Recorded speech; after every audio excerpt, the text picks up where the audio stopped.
Bonjour, bienvenue dans le studio des experts. Pendant près d'une heure, nous allons passer l'actualité de la semaine en revue. Au menu des gangs, des hotspots, des urnes, des codes, des flats, du cash. On dirait une liste d'onomatopées, c'est juste la liste des sujets du jour. Pour en parler, 2 élus au Parlement bruxellois et 2 experts pour les interpeller. Stéphanie Meyer, rédactrice en chef adjointe à BX1. Bonjour. Bonjour Jean-Jacques, bonjour tout Et le à monde. vos côtés, Philippe Dorec, expert en communication au sein de l'agence, comme on a dit. Bonjour. Bonjour. Alors, ces dernières semaines, on tremble à Forêt, à Saint-Gilles, à Anderlecht et à Bruxelles. Cela défouraille quotidiennement à l'arme lourde. Les plus inquiets comparent la situation au Bronx, les plus optimistes à Marseille. Il faut dire que des gangs marseillais sont descendus à Bruxelles et se mesurent aux bandes du Peterboss et du Bas de Saint-Gilles. Des mesures ont été prises à la demande des bourgmestres. Le ministre-président a réuni le CORES et a décidé de serrer la vis. Pour l'instant, et à l'heure où je vous parle, les fusillades se font entre truands, sans victimes collatérales, mais il y a des balles perdues, comme ici, dans le quartier Saint-Antoine, chez Nathan, ce forestois. Un impact impressionnant de la taille d'une balle de ping-pong. Voilà les dégâts laissés dans la vitre de la chambre de Nathan par la fusillade de la nuit dernière. Lorsque le coup de feu a retenti, sa partenaire et lui étaient couchés dans leur lit, situé juste au pied de la fenêtre. Quand on a entendu la violence de l'impact, on a compris que c'était plus que des pétards, enfin que c'était vraiment massif. Et du coup, on est d'abord resté couché dans le lit en premier réflexe. Puis du coup, moi, je me suis levé pour constater que, en fait, c'était bien un éclat de balle. Donc j'ai vu que la vitre était brisée, le rideau était fermé à l'époque et il y avait une balle qui s'était logée dans le rideau. Des trous laissés par la balle, Nathan en a également retrouvé dans ses vêtements posés non loin de la fenêtre. En analysant la situation, il se rend compte qu'il l'a échappé belle. C'est sûr que ça chamboule et c'est sûr qu'on se demande, on est obligé de partir un peu dans un état d'esprit, de se dire bah, si j'avais été à la fenêtre à ce moment-là, si je fermais les rideaux à ce moment-là, j'ai un petit chat, si mon chat regardait la fenêtre à ce moment-là. Il y a un moment de réalisation qui reste un peu surréaliste. On se rend pas vraiment compte, on ne sait pas si c'est vraiment arrivé ou si c'est quelque chose qu'on a à moitié rêvé. Installés depuis 1 an et demi, Nathan et sa partenaire ne comptent pas quitter leur appartement suite à cet incident. On n'a pas envie aussi de céder à ces gens qui créent de la peur pour rien. Voilà, continuer à vivre, continuer de se dire qu'il y a des belles choses à Bruxelles malgré ces événements-là. Et que c'est une ville qui mérite d'être aimée. Maintenant, Nathan n'a plus qu'à attendre que les assurances prennent en charge le changement de vitre. D'ici là, pour retrouver un peu de normalité, il masque le trou laissé par la balle avec des cartons et de la pâte à fixe, en se réjouissant de ne plus être en plein hiver. En regardant ce reportage de Charlotte Verbruggen et Nicolas Kennars, Stéphanie Meyer, on peut se demander quand on aura une première victime collatérale. Ben oui, parce que c'est un petit peu ça qu'on voit, en tout cas nous au niveau de la rédaction, quand il y a des fusillades, c'est toutes les semaines, parfois plusieurs fois par semaine. Au début, on se posait la question, à quelle heure ça s'est passé? Et puis, est-ce qu'il y a des victimes? Et puis maintenant, est-ce qu'il y a des habitations touchées? Et finalement, on a une gradation comme ça qui se fait de plus en plus. C'est pour ça que le Conseil de sécurité qui a eu lieu lundi au niveau de la région était important symboliquement. Parce que je pense qu'il y a un message à passer qui est de dire notre projet de ville, c'est pas ça. C'est pas ça, c'est pas normal qu'on dégaine dans la rue. Donc symboliquement, c'était très important. Maintenant, au niveau des conséquences et des mesures pratiques, parce qu'on a beaucoup parlé de tuyauterie lors de ce Conseil de sécurité, il va falloir voir ce qui est mis en place réellement. On a les arrêtés de bourgmestre qui sont pris. Comment est-ce que ça va se mettre en ordre dans les quartiers? Comment est-ce que c'est évalué? Est-ce que ça va vraiment permettre de diminuer les risques d'insécurité? Ça, c'est au niveau du quotidien des gens. Et puis alors, il y a la question de la drogue, dans un second temps, qui est comment est-ce qu'on va démanteler tout ça. C'est vraiment un long travail qui est lancé. Alors, Philippe Dorec, on voit que la région s'est emparée de cette problématique-là. Les bourgmestres se plaignaient depuis longtemps et le fédéral est associé aussi aux séparations, en tout cas judiciaires et criminelles. Est-ce que ça suffit? Tout d'abord, je trouve que le Jonathan il reste très très calme autour de tout ça. Moi, je serais un peu moins calme, étant papa d'une jeune merveilleuse fille de 10 ans.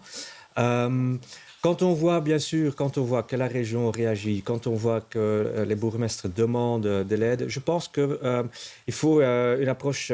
Moi, je pense que le fédéral doit s'approprier ce dossier et prendre la gestion de cette prendre le lead, problématique. d'après vous? Je pense que oui, parce que il y a trop de parties différentes impliquées dans ce trafic de drogue et tout.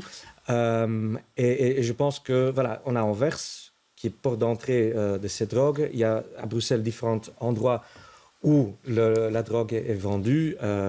Voilà, je pense qu'avec une vision hélicoptère, avec le soutien, le support de la police fédérale, la PJ fédérale et éventuellement aussi Inva Wemers, qui est quand même responsable. C'est Madame Drogue. Voilà, Madame Drogue. Je pense, voilà, on l'a. Voilà, pourquoi pas. Effectivement, voilà. Ici, on ne l'a pas vu. Hein. Dans la séquence ici régionale, on ne l'a pas vu. Eh bien, on va demander l'avis de nos deux invités politiques. Ils sont tous les deux dans la majorité régionale et fédérale, mais ce sont des élus bruxellois. L'une vient de Marseille, tiens, mais a atterri à la Ligue des familles avant de siéger au Parlement bruxellois sur les bancs du PS. L'autre est un philosophe qui a décidé de faire la politique sans présider le parti des filles, mais en présidant le groupe écolo au Parlement bruxellois qu'il et elle entrent.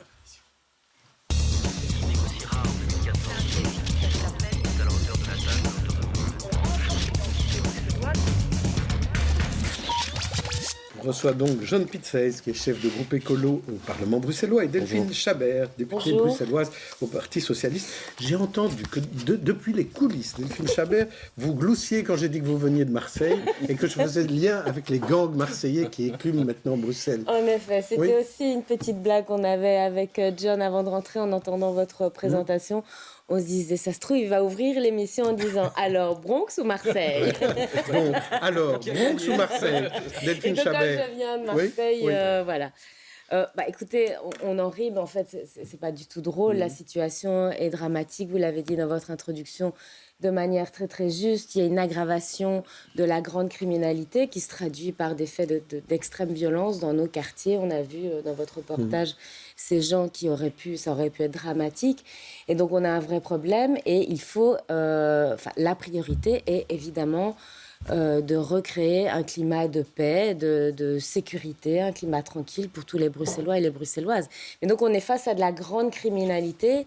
Et alors, je ne sais pas si déjà j'enchaîne sur qu'est-ce qu'il faut faire. Oui, allez-y. Oui, mais donc vous avez vu, je pense que vous l'avez annoncé, cette histoire de hotspot. Donc voilà, il y a une réaction rapide qui est de mieux organiser à la fois les services des polices en fonction des zones de police, de mieux coordonner entre le fédéral, le régional et la police locale. Donc il y a vraiment une question qui est de l'ordre sécuritaire, mais je pense que ce qui est important pour rétablir ce climat de paix, c'est de lutter contre ce trafic, contre les nuisances. C'est pas la même chose de lutter contre le trafic et lutter contre les nuisances. Je pense qu'il ne faut pas s'arrêter à la lutte contre les nuisances liées au trafic, puisqu'alors là, on va mettre aussi beaucoup de gens en difficulté, et notamment sur les questions de drogue. On a beaucoup de consommateurs qui sont dans les rues, qui sont désormais dans nos stations de métro, etc.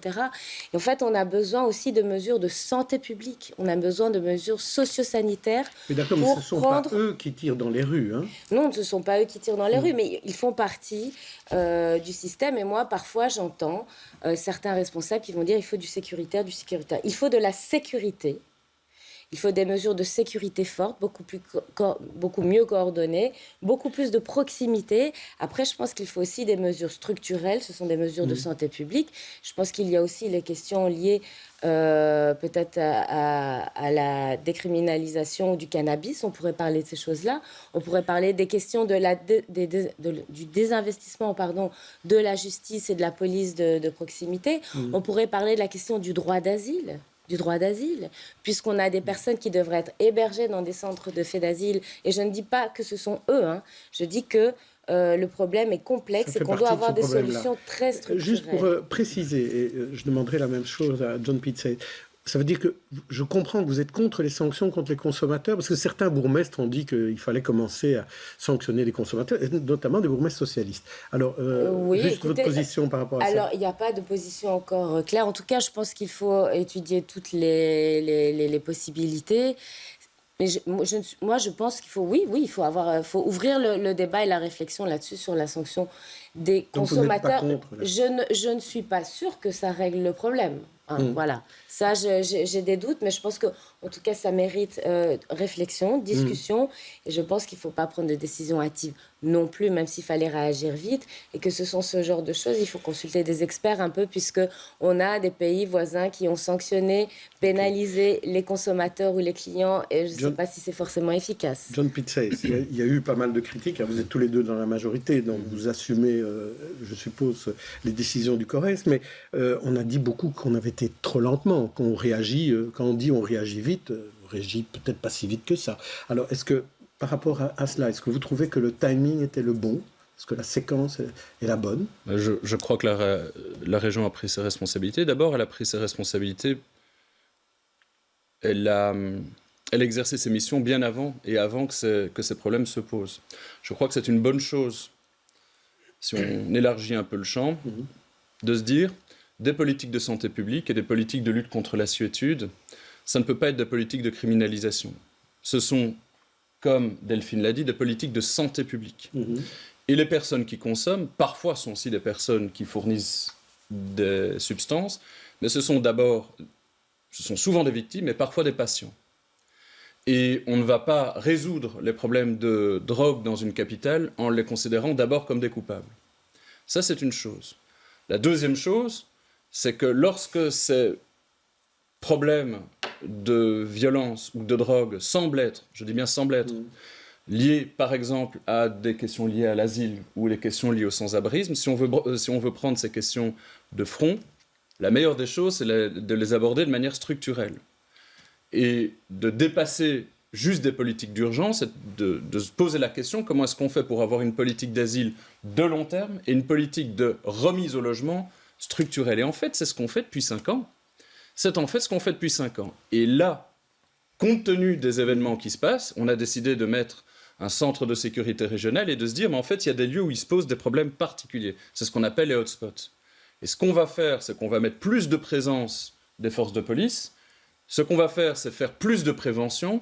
Et aussi, ce qu'on va faire, c'est essayer de comprendre que tout ça, ça s'intègre dans des quartiers. Et donc, ce qu'il faut, c'est que ces quartiers soient plus accueillants. Ce qu'il faut, c'est réfléchir au fait qu'il y a pas mal de trafic qui se passe, par exemple, dans des immeubles vides, et que donc, pour lutter contre ces trafics, c'est aussi penser à des politiques de logement, aussi penser à des politiques d'urbanisme, aussi penser à des politiques d'espace public.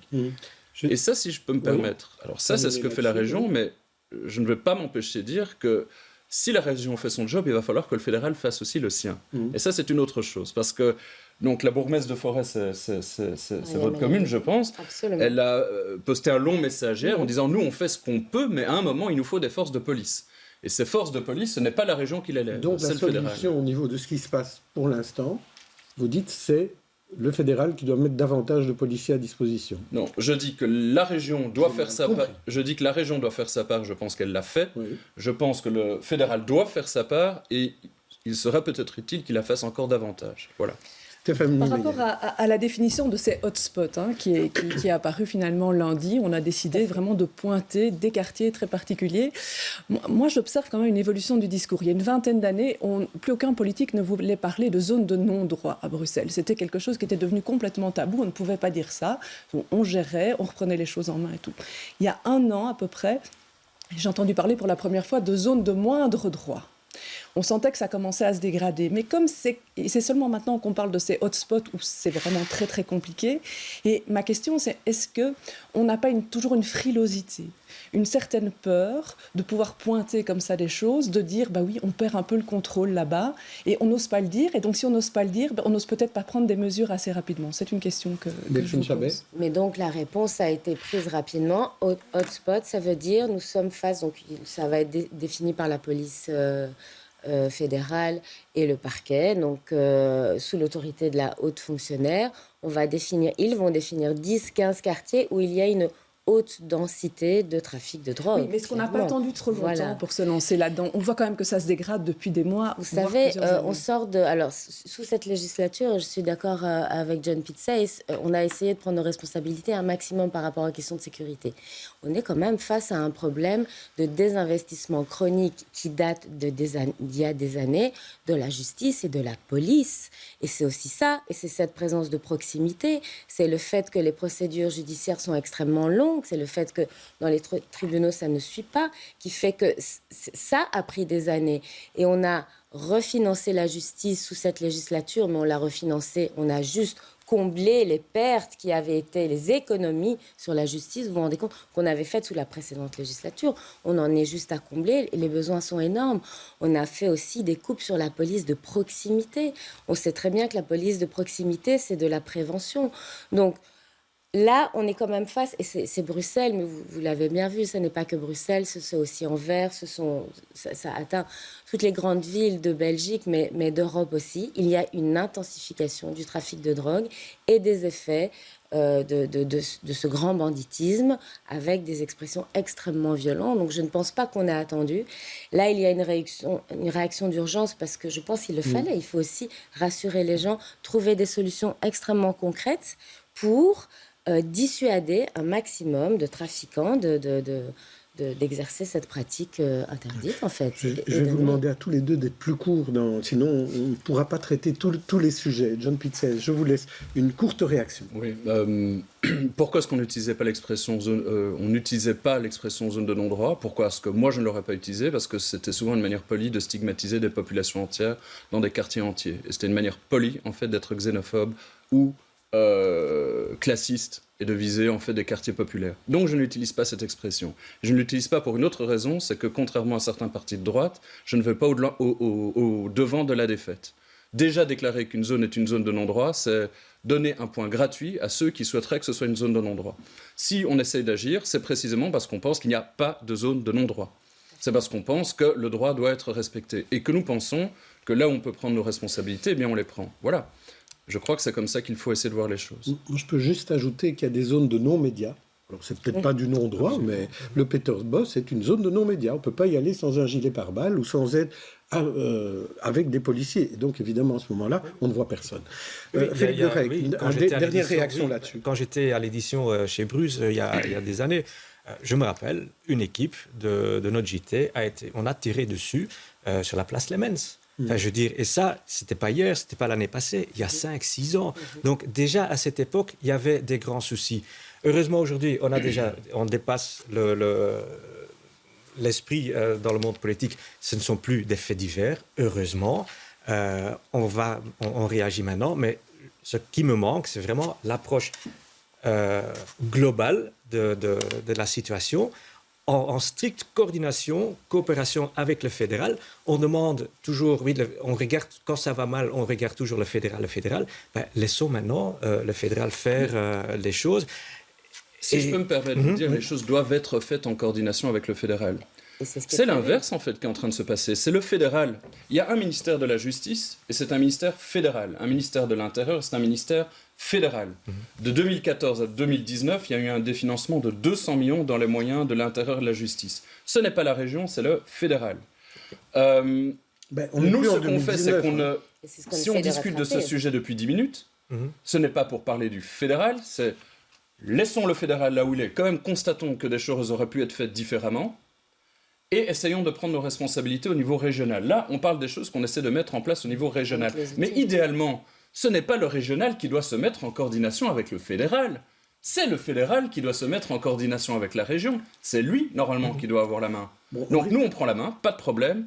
Mais voilà. Vous dites pas de problème, ça a pris du temps pour que ce soit pas de problème. Hein. Pendant tout un temps, tout le monde se rejetait la balle et on ne savait pas qui devait s'en occuper. Mais on l'a prise. Alors maintenant, elle était prise et bon, on a quelques fusillades derrière nous. On va passer à un autre sujet qui, finalement, n'est pas si loin parce que quand Delphine Chabert faisait un peu la liste des problématiques, il y a aussi la liste problématique du logement. Vous parliez aussi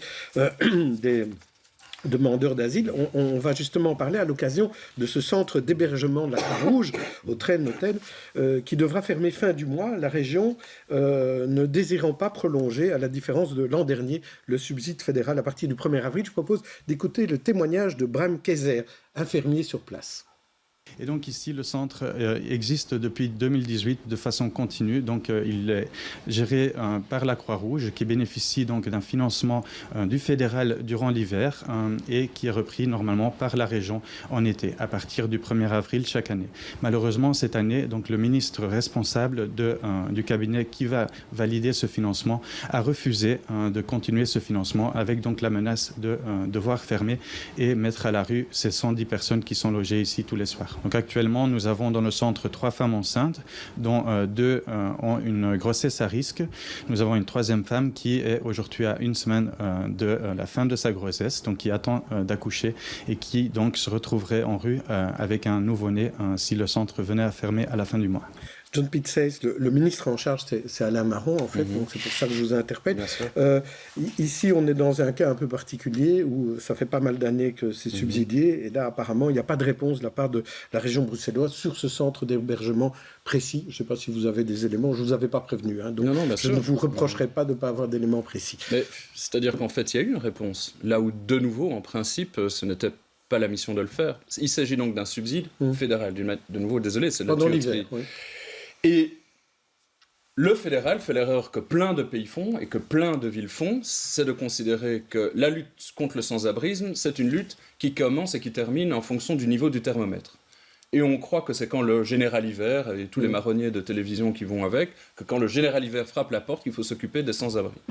Et donc, on décide de subventionner pendant 6 mois la lutte contre le sans-abrisme. Mais pas de chance, il y a toujours, enfin vraiment pas de chance, malheur même, il y a des sans-abri les 6 autres mois de l'année. Et on sait même que les problèmes de santé physique et la mortalité, il faut bien dire les choses, des personnes qui n'ont pas de chez-soi stable, eh bien elle est plus élevée encore en été, au printemps, que dans les mois froids. On le sait.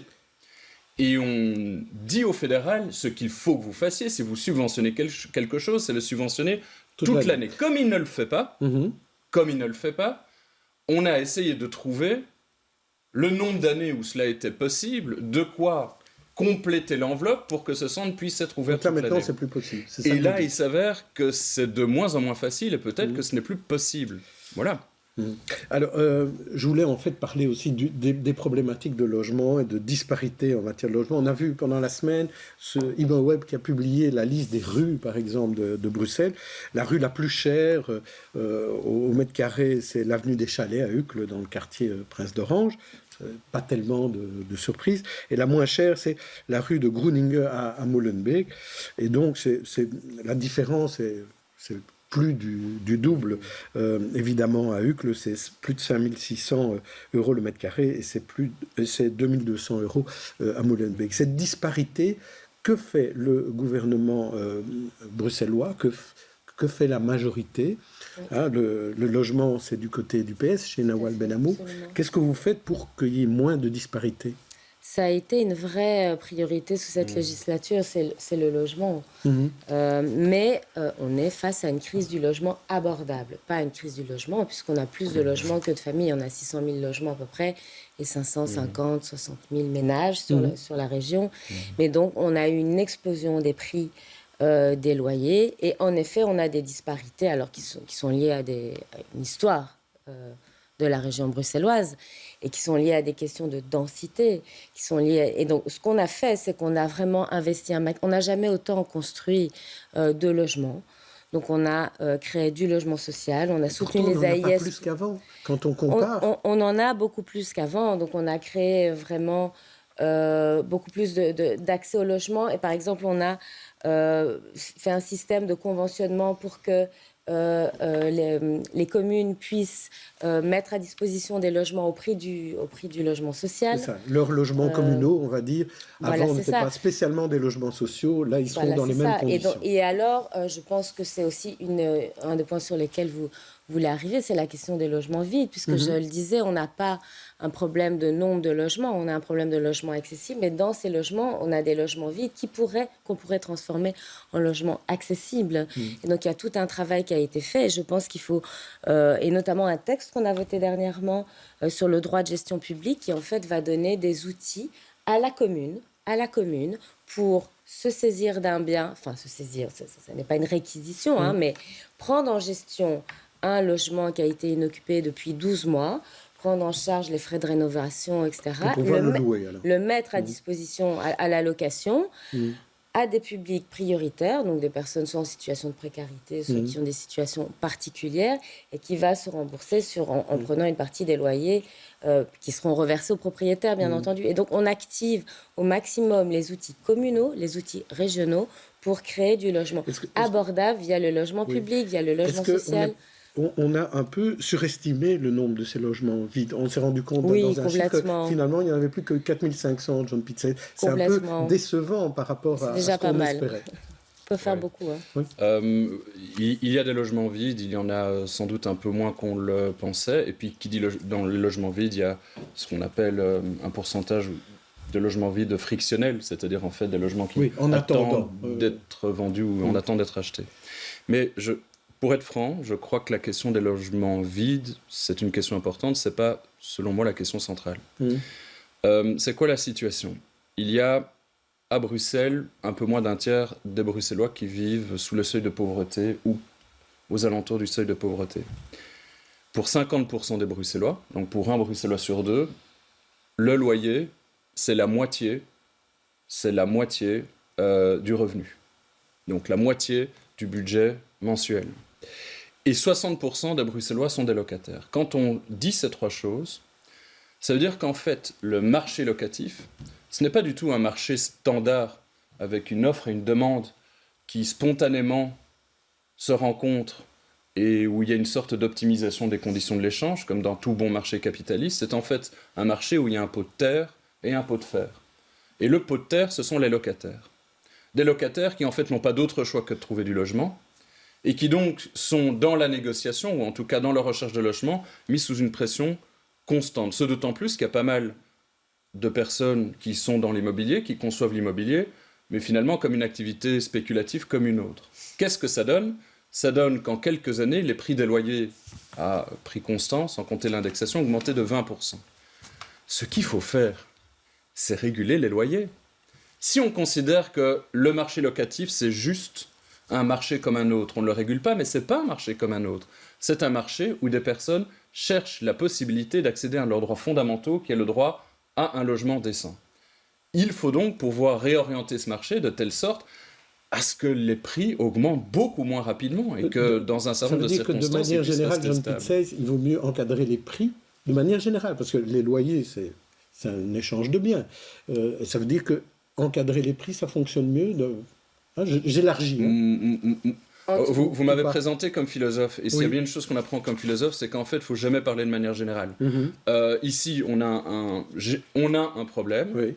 Les prix augmentent, les Bruxellois sont dans une situation compliquée, je crois qu'il faut les encadrer. C'est absolument une nécessité. Donc on a avancé avec les commissions paritaires locatives, qui est une première manière de réguler un peu les prix, mais le montant des loyers, on commence à réguler, mais il faut encadrer de manière contraignante sur une base objective d'évaluation. Si on vous suit sur l'encadrement des loyers, et on sent à la fois que PS Écolo voudrait aller plus loin dans cette matière-là. Il y a aussi toute la rénovation qu'il faut faire maintenant pour les passoires énergétiques, et c'est pas le locataire qui doit les payer, donc c'est le propriétaire qui va les payer. C'est des sacrés investissements, donc même les propriétaires qui sont volontaires, voilà, c'est quand même des sacrés coûts. Ce sera obligatoire. Oui, donc obligatoire, et deux, voilà, tout ça a un prix. À un moment donné, voilà, il faut aussi avoir un retour en investissement, parce que si on veut faire en sorte que les prix de loyer baissent, alors c'est qu'il faut plus de logements. Et donc on a fait logements, mais voilà, même si on veut construire des logements sociaux, voilà, même là, je me rappelle le fameux plan 5000 logements. Ben, je pense que le dernier a été ouvert. Oui, ça prend du temps. Voilà. Oui. Et donc, vous avez raison. Il y a la question des passoires énergétiques et il y a la question des loyers. C'est la raison pour laquelle on a fait voter un texte qui dit une chose simple. Si vous voulez indexer votre bien, vous devez éviter que ce soit une passoire énergétique. Le logement dont vous êtes propriétaire continue à être une passoire énergétique. Vous permettez que votre locataire vive pour faire court dans un grand courant d'air, eh bien, vous n'aurez pas la possibilité d'indexer le loyer. Ça me semble équitable. Et en tant qu'écologiste, si je pouvais ajouter, je crois que c'est mais en même temps, la valeur du bien augmente quand même parce que les prix des biens augmentent de toute façon. Absolument, mais donc Nawal Benamou a mené vraiment un combat par rapport à ça et donc nous l'avons soutenu sur la non-indexation des passoires énergétiques. Et donc, il faut absolument continuer, mais de manière beaucoup plus contraignante. Et dans le calcul du coût objectif d'un loyer seront évidemment repris toutes les questions énergétiques, d'isolation. Et on se rend compte quand même qu'à Bruxelles, les passoires énergétiques, il y en a beaucoup. Il y en a beaucoup. Qu'il n'y a pas nécessairement suffisamment pour l'instant d'entrepreneurs pour faire ces travaux-là. Donc, on est quand même parti pour plusieurs années. Un dernier mot, Stéphanie Meyer, là-dessus. La problématique des propriétaires occupants. Hein, quand on voit, si on regarde le marché maintenant, si on fait un emprunt 20 ans, qu'on emprunte 200 000 euros, avec ça on ne sait encore rien acheter, mais 200 000 euros, on a 1 300 euros de remboursement par mois. Si en plus de ça, il faut encore faire des travaux, ça devient compliqué. Alors, vous me direz qu'il y a des primes, mais les travaux quand même qui sont planifiés pour les prochaines années, ça va quand même être assez conséquent pour beaucoup de bâtiments qui ont de très très mauvais PEB. Donc là, il va y avoir une question qui se pose où des gens se disent, au lieu de perdre un loyer à vie, je vais investir, mais est-ce que je vais pouvoir acheter quelque chose qui reste dans les normes? Parce que regardez un petit peu sur le marché de l'immobilier, les PEB sont très mauvais. Oui, je suis désolé. On reparlera certainement de logement parce que c'est vraiment un gros sujet, notamment de la campagne électorale. Je vous propose de passer maintenant à nos têtes d'affiche. Donc des personnalités qui ont fait l'actualité de la semaine. À vous d'en choisir une ou un et de commenter votre choix en bien ou en mal. Delphine Chabert, je vous propose les 4 stars de la semaine. Bertin Mampaka, le député bruxellois, passé du CDH au MR et dont la levée d'immunité a été demandée, voire milquée. Victoria Ostraat, députée indépendante passée par Dire Animal et qui atterrit sur la liste écolo. Arié Vortalter, comédien qui a trusté 2 Magritte d'interprétation. Et Dries Van Langenhove, ex-député Vlaams-Belang, condamné à 1 an de prison pour infraction à la loi sur le racisme et la discrimination. Qui choisissez-vous? Bertin, Victoria, Arié ou Dries? Je vais choisir Arié. Je suis une grande fan de cinéma. J'ai suivi ses prestations. J'ai trouvé que c'était des prix tout à fait mérités. Et je trouve c'est une belle personnalité. Ce sont des belles personnes à mettre en avant. Et donc voilà, je le choisis avec grand plaisir. Et parfois, on ne sait pas qu'il est bruxellois. Il a gagné un César pour le procès Goldman. Absolument, et là, c'est pour 2 films belges qu'il a gagné. Il était au César et donc c'est absolument mérité. C'est une belle vitrine et une belle reconnaissance pour un excellent acteur. Très bien. Et vous, John Pitsey, je vous en propose 4 autres. Joël Milquet, retiré de la politique dont on a demandé la levée d'immunité à la Chambre, voire Mampaka. Lubna Azabal, Magritte de la meilleure actrice, ou Geert Wilders, leader d'extrême droite néerlandais qui ne sera pas Premier ministre, ou encore Kate Middleton, future reine potentielle, qui fera attention désormais à ses photos. Joël, Lubna, Geert ou Kate? Très féminin, ce quatuor que je vous ai laissé. Je vais choisir Lubna Azabal. Tout simplement parce que je trouve que c'est une actrice formidable. En parallèle avec Delphine Chabert. Oui, moi, à chaque fois que je l'ai vue dans un film, je trouvais qu'elle était incroyable. Je trouve que c'est vraiment une actrice rare et ça me fait plaisir d'avoir l'occasion de la choisir. Voilà. Tout à fait. Elle a joué, elle, dans Le Bleu du Caftan et dans un film qui est sorti récemment qui s'appelle Amal. À présent, 5 infos qui vous ont ravi ou vous ont énervé. On commence par vous, John Pitsey. Selon la Banque nationale de Belgique, la Belgique va bien, même si l'austérité est au programme des prochaines années. À Boisfort, les Noireaux sont interdits de collecte pour la 2e année consécutive. Vanol, moins 1100 emplois. Deleuze, moins 128 magasins qui ont trouvé franchiseurs à leurs pieds. Et je ne parle même pas encore d'Audi. Gaza, c'est l'aide humanitaire par air et ou par mer pour venir en aide aux civils. Et enfin, 4 millions d'Haïtiens qui risquent la famine sur une île livrée aux criminels. Que voulez-vous commenter?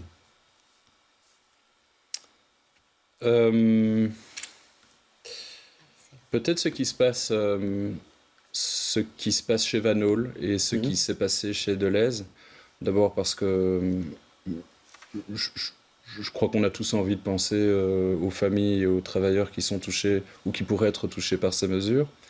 Mais parce que lorsque vous mettiez les différents visages, il y avait le visage de Geert Wilders oui, tout à l'heure, de Dries Van Langenhove. Je crois, et on aura peut-être l'occasion d'en parler quand on parlera de participation, que ce qui exaspère les citoyens, ce qui exaspère les gens, c'est d'avoir une impression d'impuissance par rapport à ce qui leur arrive. Et quand il arrive ce genre d'événement, c'est souvent la même chose. Nous sommes beaucoup à déplorer, y compris les partis politiques, attention, y compris les gouvernements, à dire que c'est injuste, à dire qu'il faudrait aller plus loin, à même déposer une proposition de loi qui ou que. Et puis à la fin, l'entreprise ferme, en fait, et où l'entreprise est franchisée. Et c'est pas la même chose. Hein. C'est pas la même chose, mais sauf que quand elle est franchisée, après, c'est un problème en termes de conditions de travail, de respect du droit du travail, de conditions de travail de personnes qui seront dans un cadre franchisé. Je crois que s'il y a une raison pour laquelle je fais de la politique, c'est en me levant tous les matins en me disant qu'est-ce qu'il y a moyen de faire pour réduire le sentiment d'impuissance ou de résignation des citoyens par rapport à ce qui leur arrive. Parce que je crois que c'est, plus encore que la colère ou la tristesse, le pire des sentiments qui puissent agiter quelqu'un. Voilà. Delphine Chabert. Oui, je sais que vous voulez copier. C'est un malin, oui. Donc il a vraiment fait. Allez, mais il y a d'autres sujets voilà, quand même en tout cas, je me intéressants. joins vraiment à l'empathie et vraiment, ce sont des nouvelles vraiment difficiles. En tout cas, se réjouir avec vos nouvelles, ça va être compliqué, mais donc je vais quand même parler de Gaza, puisque c'est quelque chose qui est vraiment une préoccupation quotidienne de beaucoup de personnes ici et de nous en particulier. Et donc, je salue quand même l'initiative de la Belgique qui a lancé ces convois humanitaires donc par air, puisque hélas, c'est la seule possibilité que nous avons aujourd'hui. Ça coûte très très cher. On sait que ce n'est pas du tout la meilleure manière d'aider les populations, parce que ce sont des choses qui sont larguées du haut, etc. Mais à ce stade, nous n'avons que cette possibilité-là. Je trouve que la Belgique a été extrêmement courageuse à l'initiative de Ludivine de Donder, donc notre ministre de la Défense. Et donc voilà, on en appelle à un cessez-le-feu évidemment le plus rapidement possible. C'est un drame sous nos yeux, c'est une famine, plus toutes les questions liées à la santé, etc., qui se passent sous nos yeux. Et ça se négocie peut-être pour l'instant, un cessez-le-feu et libération des otages. Et c'est urgent. Alors, je vais vous proposer quelque chose un peu plus léger. Je dis qu'ils ont osé, c'est-à-dire les Diables Rouges ont osé un nouveau maillot qu'on va utiliser bientôt. C'est un maillot inspiré de Hergé, donc de Tintin. Ça ressemble à Tintin, donc c'est un maillot bleu clair avec un short assez joli. Et ben voilà. Alors, est-ce que vous êtes prêt à porter ce maillot pour supporter l'équipe, Delphine Chabert? Est-ce qu'en famille, qu'est-ce qu'on en pense? Ça a été une grande discussion avec mes enfants qui sont fans de foot et nous sommes des supporters de l'Union Saint-Gilloise. Et donc, en fait, on n'est pas très fan pour le coup. Je vais le dire comme ça. Non. Et chez les Pizzaïs? Chez les Pizzaïs Najmi, oui. Mais je crois que si on décide de le faire, on ne donnera pas le choix à la petite de la famille, même si elle rechignera sans doute. Donc oui, pourquoi pas. Alors, à l'approche des scrutins électoraux de 2024, de nouveaux partis se présentent, des députés en rupture de banc, comme Els Amp ou Fouad Haïdar, des citoyens voulant faire voter pour faire reconnaître le vote blanc, des groupuscules divers, des collectifs citoyens. Il y aura peut-être embouteillage pour ce grand moment de démocratie qu'est l'élection. En attendant, des élèves de Réto ont eu l'occasion de s'exercer au travail de parlementaires. C'est à la Chambre, lundi, Lisa Saint-Guilain et Marjorie Félinger y étaient. 130 élèves répartis en 10 sous-groupes. Ils ont 1 heure pour créer un parti, lui trouver un nom et un slogan. Notre parti politique s'appelle Belle Gauche. Donc Belle pour faire un petit jeu de mots avec Belgo et gauche parce qu'on est plus tendu vers la gauche. Ensuite, direction l'hémicycle. Le président du parti et son porte-parole prennent place sur l'estrade. Ils sont chargés de présenter les priorités de leur programme. Chaque parti a 3 minutes pour se présenter. Santé, justice, environnement, immigration, tous les sujets sont abordés. Mesdames et messieurs les députés, aujourd'hui, la Belgique va mal. On veut aider également les sans domicile fixe, notamment en créant plus de centres d'aide et d'accueil ou en améliorant les centres déjà présents. Suivez-nous parce que l'avenir c'est vous. Après s'être mis dans la peau d'hommes et de femmes politiques, ces jeunes reprennent leur position de citoyens et citoyennes. Le 9 juin prochain, ils voteront pour la toute première fois. Mais comment cela fonctionne? Ces activités leur permettent de se préparer au mieux. Au début, je ne savais pas comment voter, je savais pas vraiment quel côté choisir, tout ça. Et là, c'est un peu plus clair pour moi. Franchement, c'était très sympa, c'était amusant et instructif. Je pense que la demande générale des jeunes, c'est d'être davantage renseignés. Ils sont volontaires, mais ils disent on ne comprend pas comment ça fonctionne, on ne sait pas ce qu'on va devoir faire, etc. Et donc, à côté de cette activité, on a aussi tout un document, un magazine qu'on a fait rien que pour eux, avec toutes les réponses à leurs questions. Une dizaine d'écoles sont invitées à vivre la même expérience dans les prochaines semaines. Cela représente 1200 élèves bruxellois. Alors John Pitzel, vous avez fait ça quand vous êtes jeune. Ça vous a donné l'idée de faire de la politique? J'ai participé à l'animation de ce type de processus dans mon boulot précédent quand j'étais chercheur au CRISP. Je trouve ça, c'est vraiment super chouette de voir des jeunes issus des écoles apprendre un peu ce que c'est que la politique, discuter ensemble, voir ce que c'est que confronter des opinions qui ne sont pas les mêmes et jouer à la démocratie. Mais quand on joue à la démocratie, on en sent le sel et on voit bien, je crois qu'on voit bien qu'ils étaient contents d'être là. C'est vraiment super chouette à regarder en tout cas. Delphine Chabert, cette année, c'est important parce qu'il y a même des jeunes à partir de 16 ans qui pourront voter pour les européennes. Est-ce que ça veut dire que les campagnes électorales, par exemple la vôtre ou celle du Parti Socialiste, vous allez davantage la centrer sur ce jeune public, ces primo-votants? Le Parti Socialiste a toujours une attention très très marquée sur les jeunes, sur les primo-votants de manière générale, et on travaille ça toute l'année, pendant toutes les législatures, j'ai envie de dire. Je trouvais intéressant votre reportage parce qu'il y a de l'expression et on sent que il y a une envie, un intérêt. Et après, je ne vous cache pas qu'on est quand même aussi très inquiet quand on voit, par exemple, au nord du pays, que plus d'un jeune flamand sur 5, peut-être même sur 4, pas loin, a comme intention de voter pour le Vlaams Belang. Donc je crois qu'il y a vraiment un intérêt de parler de politique, de s'adresser aux jeunes, peut-être de modifier aussi nos manières de nous adresser aux jeunes et de leur faire une proposition qui soit quelque chose de démocratique et quelque chose d'épanouissant et pour eux et dans l'intérêt général. Donc voilà, oui, nous sommes attentifs aux primo-votants. Nous avons tout un travail, notamment par rapport aux jeunes de 16 ans qui vont pouvoir voter aux européennes. C'est pas obligatoire. Je précise, pour eux, ça n'est pas obligatoire, mais je précise pour ceux qui ne sont pas belges, qui doivent s'inscrire avant le 31 mars, je le dis parce que c'est bientôt. Les jeunes belges n'ont pas besoin, mais les extra-belges, il y en a beaucoup, doivent s'inscrire quand même pour les européennes. Pour les européennes, absolument. Stéphanie Meillet, est-ce qu'on n'a pas un peu peur de tous ces petits partis qui vont se créer? Ça va être difficile au niveau rédactionnel de suivre tout ce qui se passe, hein. Parce apparemment, il y en aura encore beaucoup plus que la dernière fois. Sans doute, mais moi je trouve ça pas mal en fait, qu'il y ait des autres initiatives, des gens qui essayent un peu de bouger les cases, même si on sait que le système fait que y a toujours une prime évidemment au parti habituel, au parti sortant.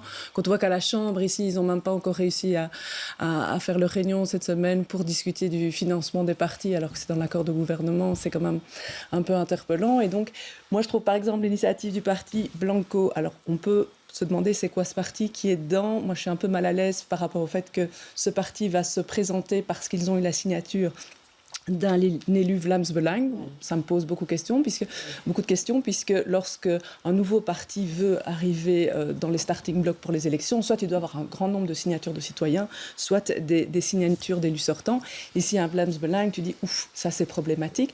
Mais sur la philosophie de se dire, tiens, nous, on voudrait laisser des sièges, qu'il y ait les sièges des gens qui ne votent pas ou qui votent mal, qui votent blanc ou qui votent avec des erreurs, que ce soit visible quelque part, je trouve que c'est quelque chose qui doit interpeller le monde politique en disant il y a une partie des citoyens qui ne se retrouvent pas, en fait, dans l'Assemblée.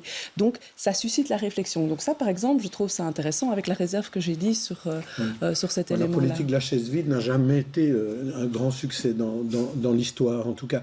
Et puis, ce sera peut-être plus difficile de former une majorité, s'il y a des chaises vides, en plus.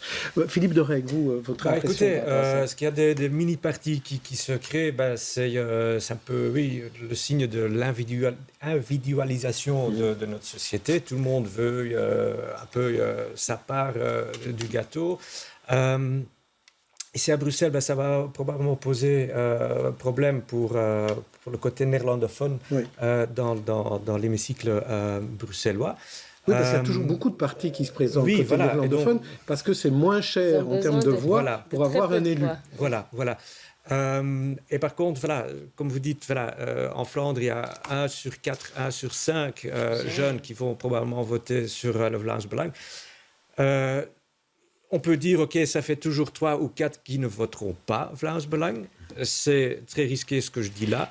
Mais là, je rejoins Stéphanie. Ça veut dire que les partis politiques d'aujourd'hui, malgré les moyens de communication qu'on a, malgré le niveau d'enseignement qu'on a chez les jeunes, ça veut dire que les partis dites traditionnels ne convainquent plus. Et je pense que là, effectivement, le monde politique doit se poser des questions et se remettre en question et voir comment est-ce qu'on peut revenir avec des projets concrets vers les citoyens. Stéphanie Meyer. Rapidement, juste, il y a une expérience finalement lors de la dernière législature à Bruxelles. On a eu un élu d'Agora qui était ce mouvement finalement qui disait il faut plus de participation, il faut tirer au sort finalement les représentants. Et puis on a appris, on en a parlé, on a reçu ici le député qui ne va pas se représenter en disant je retourne dans la société civile et plutôt essayer de faire évoluer le discours à partir de la société civile. Mais ça veut dire aussi que c'est pas évident de lancer autre chose, de rester là-dedans et de faire évoluer les choses. Je trouve que c'est interpellant et intéressant. Alors, la démocratie, c'est les élections. On en a un peu parlé, on en reparlera aussi. Mais c'est aussi la participation. Alors, il y a eu quand même beaucoup de tests, d'essais tout au long de la législature, notamment au Parlement bruxellois. Est-ce qu'on est satisfait? Est-ce qu'il faut aller plus loin, John Pitzes? Ou est-ce qu'on est déçu? Moi, je crois qu'il y a 2 bonnes choses qui ont été faites durant cette législature. La première, c'est qu'on a facilité l'exercice du droit de pétition. Ça n'a l'air de pas grand-chose, mais ce n'est pas rien du tout. C'est-à-dire qu'on a abaissé le seuil qui permet à des citoyens, le seuil de signature nécessaire pour non seulement déposer une pétition, mais être entendu au Parlement. Et la plupart du temps, je trouve que ça produit des moments intéressants, c'est-à-dire des moments où les citoyens sont confrontés des élus aux citoyens, et il y a un échange. Et je trouve que ça a plutôt enrichi les débats parlementaires. Pour moi, ça, c'est un succès. Et puis, il y a bien sûr les commissions délibératives mixtes, qui, quelque part, fait ça à une plus grande échelle. C'est-à-dire qu'il fait rentrer les citoyens dans le Parlement. Un échantillon de citoyens. Un échantillon de citoyens. Et sur des sujets, en fait, plutôt importants, parfois complexes, des sujets nobles, pas la couleur des porte-manteaux. On parle de la biodiversité en ville, on parle de la 5G, on parle du sans-abrisme. Eh bien, il y a un échange entre élus et citoyens. Et c'est bien parce que ça ajoute de la diversité à la délibération.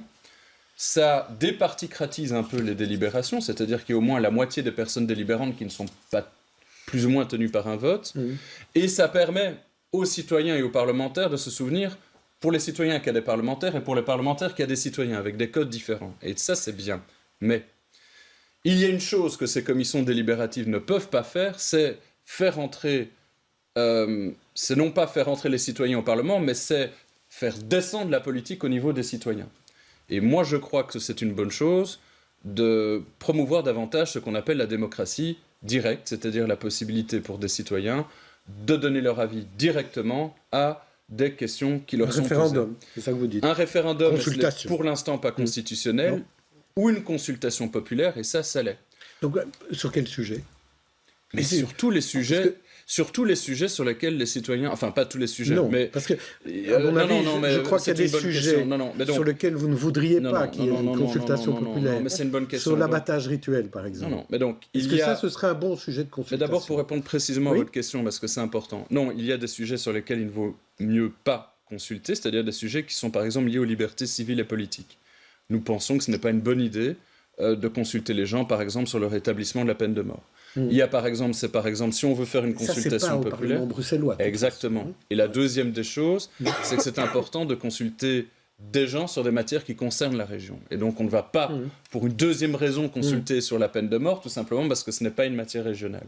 Donc en effet, ce ne sont pas tous les sujets, mais en tout cas des sujets d'intérêt régionaux. Et votre question... Alors, quel sujet? Mais en fait, si des gens estiment qu'il faut réguler les loyers, eh bien, ils ont la possibilité de collecter des signatures. Si des gens estiment qu'ils adorent ou qu'ils détestent Good Move, ils déposeront des signatures. Ils sont venus en commission, hein, exactement. Ils ont été entendus, par exemple. Eh bien, ce sont des sujets intéressants et ça en vaut la peine. Voilà. Alors, Delphine Chabert, sur la participation, vous aussi, vous êtes optimiste. On a quand même eu un long reportage, nous, sur la première consultation sur la 5G, et clairement, les citoyens n'étaient pas contents, parce qu'ils avaient l'impression qu'ils allaient pouvoir décider. Et ils se sont rendus compte, non, c'est un peu plus compliqué que ça, qu'il y a quand même un cadre, qu'il y avait un rôle des députés, et ils étaient déçus. Je crois que les suivants l'ont moins été, parce qu'on leur a mieux expliqué au début, mais en tout cas, les premiers étaient déçus. C'est un processus innovant donc qu'on est en train d'améliorer en le faisant avec les citoyens eux-mêmes, d'ailleurs, qui sont associés aux évaluations. On a mis beaucoup d'efforts et c'était vraiment une législature intéressante à ce niveau-là d'innovation démocratique, notamment, comme le disait John Pitsays, avec les commissions délibératives, avec le droit de pétition. Donc, on a accueilli beaucoup de citoyens. Mais il faut aller plus loin pour vous. Donc, ça, c'est une chose. Après, moi, je crois très, très fort à la démocratie représentative, mais qui se questionne et qui est une démocratie représentative de proximité. Je pense qu'il y a tout un travail qui doit être fait davantage sur des profils aussi de mandataires politiques, beaucoup plus divers, beaucoup plus ancrés, beaucoup plus sur le terrain. Et nous, c'est ce qu'on essaye de faire tous les jours, d'être à côté des gens, là où ils vivent, d'être dans les maisons de jeunes avec les maisons de jeunes, d'être dans les transports, quand on se déplace, etc. C'est notre ancrage dans la citoyenneté. Et donc ça, c'est la première chose, par la proximité. La deuxième chose, c'est sur nos contenus, sur nos programmes, sur notre vision. Et donc, on est vraiment en train de travailler pour renouveler nos schémas, nos visions, pour proposer un projet qui soit un projet intéressant, mobilisateur et qui donne envie aux jeunes de nous rejoindre. Et j'ai fait pas mal d'activités d'animation avec des jeunes, comme vous le montriez justement, que ce soit à Débagora, dans le Parlement, etc.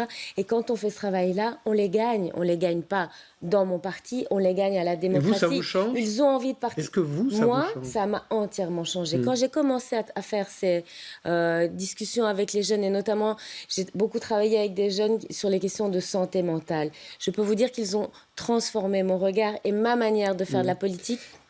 Voilà. Je suis désolé. Je sais que vous avez envie encore de débattre de tout ça, mais je voudrais encore juste parler d'un cas, parce que des gens m'en parlent beaucoup. C'est ce problème du cash. Ah oui. On va parler de l'argent, le cash. Les commerçants qui refusent le cash et qui ne veulent que de l'électronique, ceux au contraire qui ne veulent surtout pas d'électronique, mais qui ne veulent que du cash, et les distributeurs de billets qui, quand même, globalement ont disparu et sont redistribués maintenant dans Bruxelles. Alors, quelle réponse peut avoir la région en cette matière? Est-ce qu'on sera demain une région sans cash, entièrement numérisée, entièrement électronique? Non. John Pitsays, et puis après Delphine Chabert.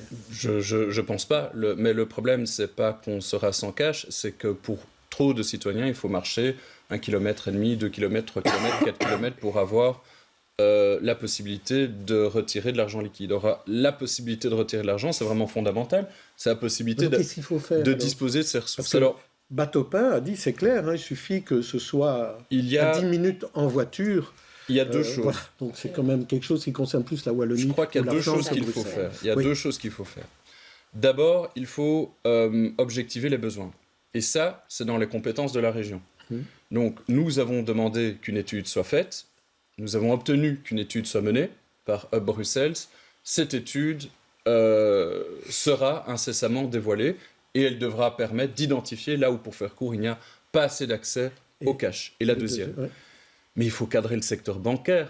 En fait, il y a un consortium qui s'appelle Batopin, qui réunit une série de banques et qui est chargé d'organiser la répartition des machines à cash sur l'ensemble du territoire.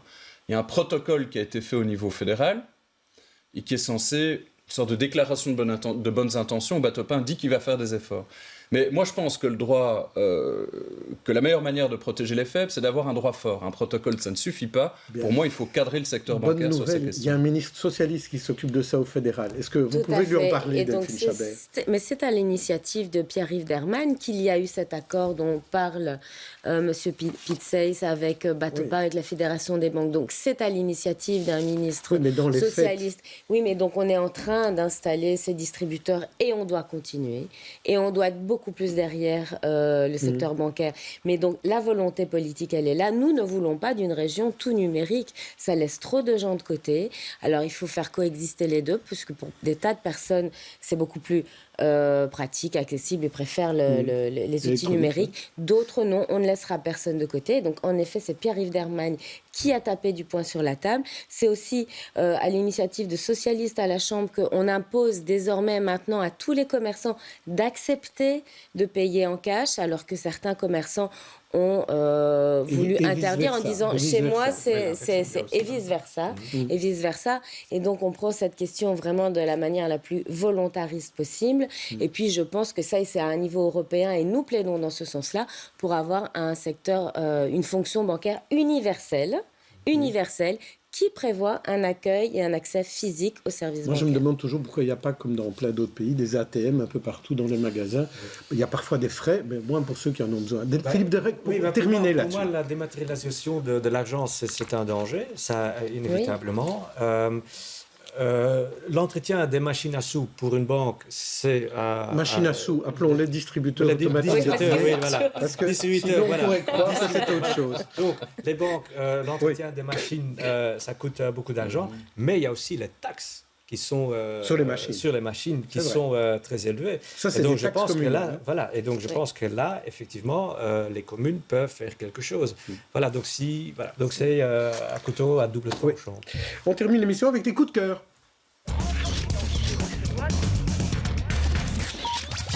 Et Stéphanie voulait nous parler d'un film. Oui.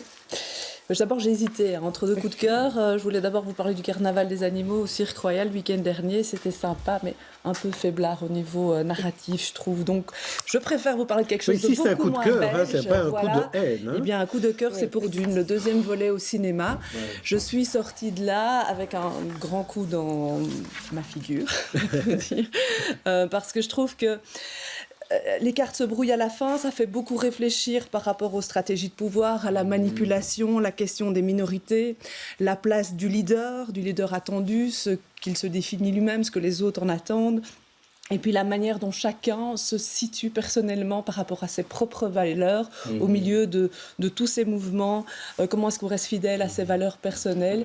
Et donc je trouve qu'à la veille des élections, quand on voit l'extrême droite qui monte un peu partout et tout, je trouve que ça pose beaucoup de questions sur le pouvoir.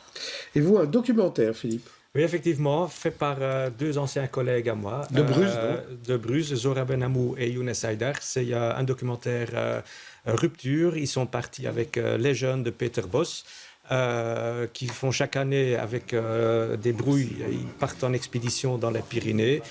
Ces jeunes se rencontrent là, tombent nez à nez avec leurs propres défis, leurs propres démons, leurs propres soucis. C'est vraiment un très très beau documentaire. Je suis très très fier de Younes et de Zora parce que je les ai tous les deux connus vous les avez formés, en tant que débutants chez nous. Et donc, voir un produit tel, c'est top. Donc, ce film sera en première au Dogville à Louvain. Et puis, j'espère, dans les salles à Bruxelles. Alors, très rapidement, Delphine Chabert, vous avez le droit de donner un coup de cœur, mais vous avez 10 secondes. Un petit coup de cœur. Le festival Autrice au Centre culturel Le Brasse à Forêt. C'est magnifique, c'est vivant. C'est en plus un lieu à découvrir. Pour ceux qui ne connaissaient pas, allez au Brasse pour le festival Autrice. Et vous, John Pitzey ? Ça ne peut pas être 10 secondes. Si. Non, parce que c'est Dune aussi. Je trouve, pour moi, Dune, c'est incroyable comme film. Pour moi, c'est un film qui renvoie Star Wars définitivement aux archives. C'est splendide, c'est aussi intime et humain. Et puis oui, c'est un film aux résonances politiques incroyables. Il y a plein de films qui parlent de faux messies et des pouvoirs d'illusions, des vendeurs d'illusions de la religion. Ici, c'est un film qui pose encore une autre question. Qu'est-ce qui se passe s'il y avait un vrai messie ? Et la réponse, c'est ce serait peut-être encore pire. Et cette réponse-là... Ah non, je vous spoil, mais allez le voir une fois plutôt que deux, c'est vraiment formidable. En attendant, on va attendre le Messie. Merci en tout cas à vous tous d'être venus et on se retrouve la semaine prochaine. Merci.